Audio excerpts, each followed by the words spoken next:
Demokrasi. Demokrasi berasal dari bahasa Yunani, yakni kekuasaan rakyat. Demokrasi sendiri juga berarti semua warga negara memiliki hak setara dalam pengambilan semua keputusan. Nah, demokrasi memiliki sebuah prinsip.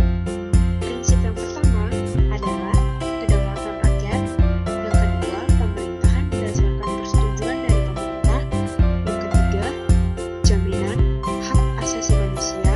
Yang keempat, pemilihan yang bebas, adil dan jujur. Yang kelima, kekuasaan mayoritas. Yang keenam, hak-hak minoritas. Yang ketujuh, persamaan di depan hukum. Yang kedelapan, proses hukum yang wajar. Yang kesembilan, pembatasan pemerintah secara konstitusional. Yang kesepuluh, keberagaman sosial ekonomi politik. Dan yang terakhir, kerjasama dan mufakat. Lalu, ciri-cirinya adalah: pertama, adanya keterlibatan warga negara dalam pengambilan keputusan politik. Yang kedua, adanya pengakuan, penghargaan, dan perlindungan terhadap hak asasi manusia. Yang ketiga, persamaan hak bagi seluruh warga negara. Yang keempat, adanya lembaga peradilan dan kekuasaan kehakiman yang independen. Yang kelima, adanya kebebasan dan kemerdekaan bagi seluruh warga negara. Yang keenam, adanya pers atau media massa yang bebas untuk menyampaikan informasi dan mengontrol perilaku dan kebijakan pemerintah yang dipimpin oleh pemilu. Yang terakhir, adanya pengakuan terhadap perbedaan keragaman suku, agama, dan golongan, dan sebagainya.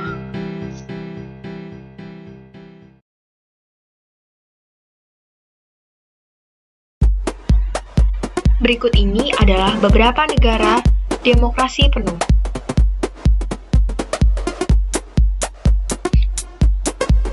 Norwegia, Islandia, Denmark, UK,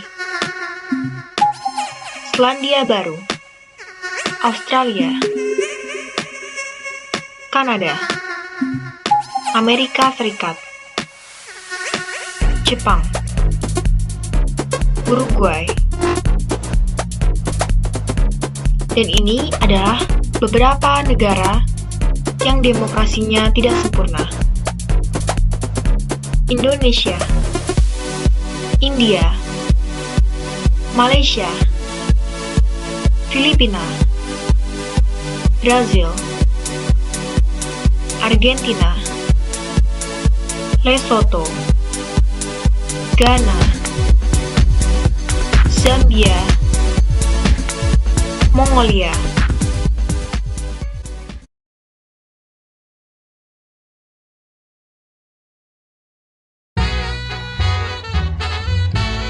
Perkembangan demokrasi di Indonesia. Pada era Presiden Soekarno, yaitu pada tahun 1956, Indonesia sempat menganut demokrasi terpimpin. Pada era Presiden Soeharto, hingga pada tahun 1998, Indonesia menggunakan demokrasi semu atau demokrasi Pancasila. Setelah era Soeharto berakhir, Indonesia kembali menjadi negara yang benar-benar demokratis mulai saat itu. Demokrasi yang diterapkan negara kita pada era reformasi ini adalah demokrasi Pancasila. Tentu saja berbeda dengan karakteristik Orde Baru dan sedikit mirip dengan demokrasi parlementer pada tahun 1950 sampai 1959. Pertama, pemilu yang dilaksanakan yaitu pada tahun 1999 sampai 2004 jauh lebih demokratis dari yang sebelumnya. Kedua, ritasi kekuasaan dilaksanakan mulai dari pemerintahan pusat sampai pada tingkat desa.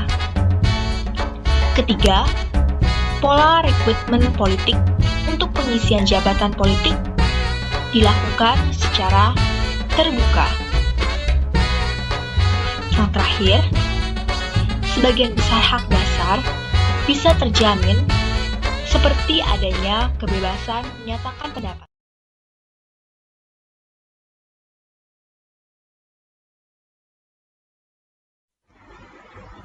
Penyimpangan demokrasi di Indonesia. Orde Lama.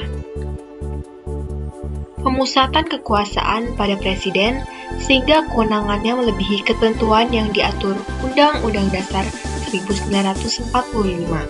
Misalnya, bentukan Penpres yang setingkat dengan undang-undang.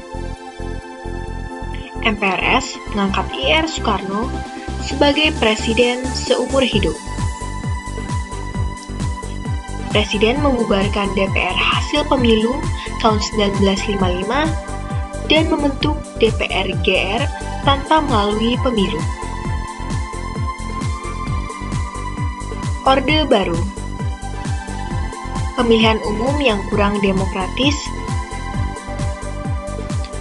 kurangnya jaminan hak asasi manusia, dan pers tidak diberi kesempatan untuk memberikan informasi.